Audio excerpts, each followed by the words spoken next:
15 common myths about being productive. Number one, you must work long hours to be productive. That is not true. It is about efficiency and focus.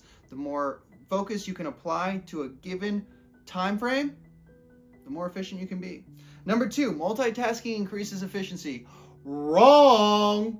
There is even a term for what happens when you lose energy, effort, and focus in between switching tasks. It's called thrashing. Don't do it. Three, busyness equals productivity. Just because you're moving doesn't mean that you're moving forward. Number four, you need to find the perfect productivity system. There is no one size fits all. You need to look at all the tips and tricks and techniques out there, try them out, and figure out what works best for you. Taking breaks is wasting time. If it works for Albert Einstein, it works for you.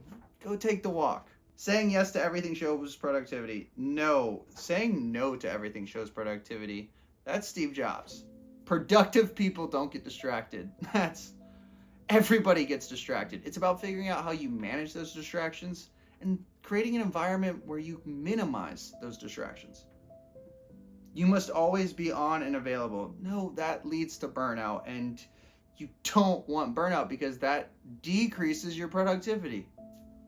Perfectionism enhances productivity. Wrong. Just like when it comes to creating content, it's not about creating the perfect piece of content. What it's about is creating the best content that you can given your resources and the time that you have to be able to do it. Create something, learn from it, iterate those improvements. You can rely solely on willpower. Absolutely not. That is not sustainable. It is about creating systems and habits so that you don't have to rely on willpower. But willpower is pretty helpful. More to-do lists means more productivity. An overwhelming to-do list is basically counterproductive. Don't get me wrong, task lists or to-do lists are paramount to success. Writing it down means that you already have an 80% increased chance of accomplishing your goal or finishing the task. But if you're looking at a task list and there's just way too much going on, it's going to scare you and decrease your productivity.